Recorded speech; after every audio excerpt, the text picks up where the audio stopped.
Welcome to today's deep dive. I'm so glad you're joining us because we got a really fascinating one today. Have you ever noticed how we sometimes try way too hard to make people trust us? Oh, yeah. Like constantly. Right. It's like we parade all our achievements around, or we offer these completely unsolicited guarantees, or, we just nod enthusiastically at literally everything they say. Just putting on a huge performance, basically. Exactly, a total trust performance. And that's exactly what we're digging into today. We've got this incredible source text on the interpersonal dynamics of trust. And our mission for this deep dive is to decode why that instinct, that urge to prove our trustworthiness, why it usually just completely backfires. It really does. It pushes people away. It does. And we're going to look at how to master the much quieter, honestly much harder art of making people feel truly seen instead. Yeah, and the core thesis of the material we're looking at today is so grounding. It basically argues that trust isn't some trophy we win by, putting on a perfect show. Right. Instead, it's built in these very quiet, really mundane moments that we almost always just overlook because we're trying so hard. Okay, let's unpack this. Because the author uses this brilliant, super relatable analogy to get this abstract idea across. The cat analogy. Yes, the cat analogy. So, imagine you're walking down the street and you spot a stray cat. It's near a fence, looking a little skittish, but you really want to pet this cat. Naturally. So if you don't know any better, what do? You might, run straight toward it, arms out, staring right at it, shouting, "Here, kitty, kitty, let me love you." And that cat is just gone.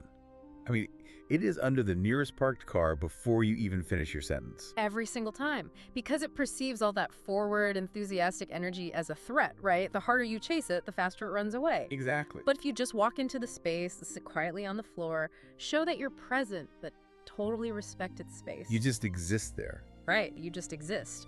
Eventually, it wanders over and curls up in your lap, and the text points out that human trust behaves the exact same way. What's fascinating here is the psychology underneath that reaction.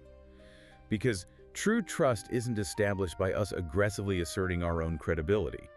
It's established by making others feel safe, by making them feel deeply understood when they're in our presence. You have to lower the energetic temperature in the room. But wait, I have to push back on this a little bit to play devil's advocate. Sure. If we aren't actively, showing our credibility to people, how do they know they can actually rely on us? I mean, doesn't sitting quietly just look like we don't care or like we don't know what we're doing? That is the big fear, isn't it? But the text clarifies that sitting quietly isn't about ignoring the person at all. Okay. It's about shifting the spotlight. You're taking the spotlight off your own ego, your own need to look smart or helpful, and you're shining it entirely on their current reality. Oh, I see. You're not being aloof. You are actively observing what they need, rather than broadcasting what you can do. Okay, that makes a lot of sense. And having established that chasing trust pushes it away, let's pivot to see how this exact dynamic plays out in the real world, like in a high-stress environment. The workplace. The workplace. The ultimate trap. Because at work, our ego and our livelihood are entirely mixed up together. So let's look at the scenario from the text. Yeah, the Sarah scenario. Right, we have a colleague, we'll call her Sarah, and she is visibly stressed out about a massive, looming project deadline. She's panicked, typing frantically, drinking cold coffee, the whole thing. We've all been Sarah. We've all been Sarah, and when we see a coworker drowning like that, the natural instinct is to swoop in and be the hero, right? Yep. The text calls it the well-meaning but awkward approach. Yeah, the awkward direct approach. And it sounds something like this. You walk up and say, "Hey, don't worry about it. I've handled 10 projects bigger than this, so trust me, it's no big deal. Just do it my way." Oh, man. You can physically feel the tension rising just hearing that. Right, even though the person saying it probably has great intentions. They think they're being a lifesaver. But psychologically, it just ruins trust. Because look at what they actually did there. First of all, saying, "Don't worry about it," completely dismisses her stress. Yeah, it invalidates what she's actually experiencing in that moment. Exactly. She is worried. Telling her not to be just makes her feel foolish on top of being stressed. And then, the speaker makes the whole moment entirely about their own ego. I've handled 10 projects bigger than this. Right. It's essentially saying, your absolute nightmare is just a tiny molehill to me. It shrinks her down. And then telling her to just do it my way strips away her autonomy. It treats her like a kid who can't do her job. Completely. She feels managed, not supported. So the hero complex totally backfires. But the text gives us a thoughtful, empathetic alternative. And it sounds like this. It sounds like you've got a massive weight on your shoulders, Sarah. I remember feeling that exact same pressure last year. If you want a sounding board or need me to take a small task off your plate today, I'm right here. That is just a completely different vibe. It really is. And here's where it gets really interesting. Because in that second approach, you aren't selling her competence at all. No, not even a little bit. You didn't list any qualifications. You didn't prove you knew how to do her job. You basically hid your resume. If we connect this to the bigger picture, the mechanics of why this works are so powerful. First, you validate her reality. It sounds like you've got a massive weight on your shoulders. You name the stress without judging it. Which probably helps calm her nervous system down right away. Absolutely. She immediately feels seen. And then you show vulnerability about your own past struggles. I remember feeling that exact pressure. Right, you step down off the pedestal. You're a peer again, not a savior. And finally, offering to be a sounding board or to just take a small task is incredibly low-pressure support. It respects her autonomy. Trust blooms because she feels respected, not managed. She gets to choose what she needs.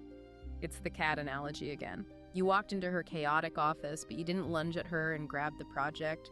You just sat there and offered a safe presence. Exactly. You proved you were psychologically safe to be around when she's vulnerable. Wow. Okay, so we just saw how ego ruins trust at work. But what happens when the stakes are personal? Like when our own emotions are directly on the line? That is where it gets really tough. Because at home, with family or a partner, we don't have that professional detachment. So the text transitions to a home setting. Let's look at this scenario. This one is painfully relatable. Oh, completely. So a partner or a very close family member is hesitant to share their feelings after a disagreement. The argument is over, but the tension is just awful.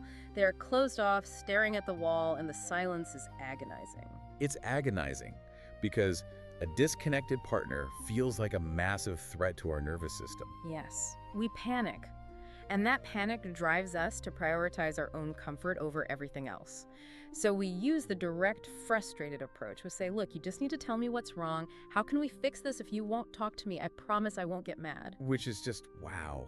It triggers such a huge reaction. It really does. Break down why that is so ineffective.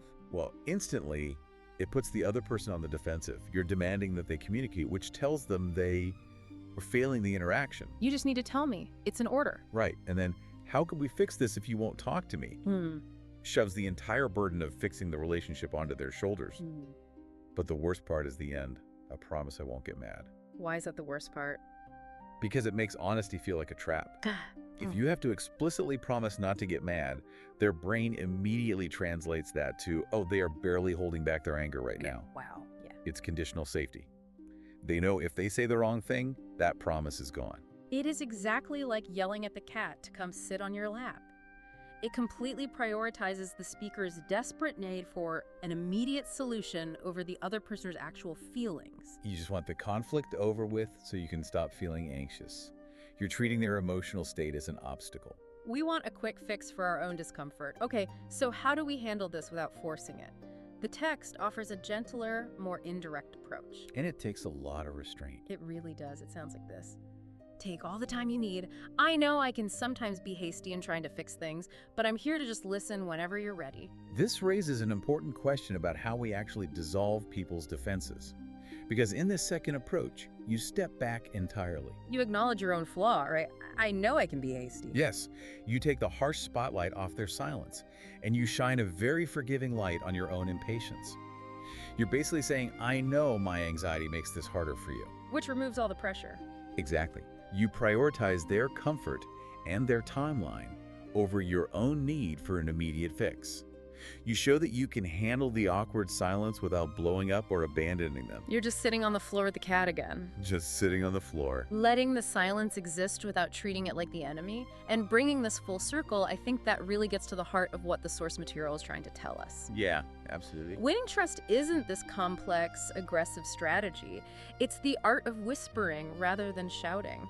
It's the art of listening to actually understand someone rather than just waiting for your turn to reply. Which is a huge shift for a lot of people. So what does this all mean for you listening right now? How do you actually use this today? Well, the text leaves us with a great challenge. Think about your day ahead.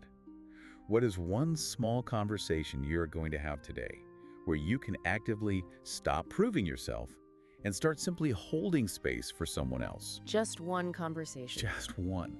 Whether it's a coworker venting or a partner being quiet, just hold the space. I love that. And to leave you with one final, maybe slightly provocative thought as you go try this today.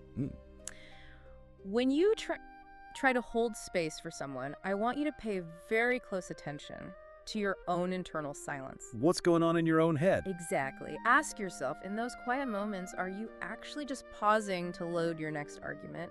Are you just biting your tongue until you can jump in and fix it? Or, and this is the hard part, are you genuinely letting that other person exist safely in the silence with you? That is a powerful question. Let that mull over, because the quality of your presence is what really builds the trust.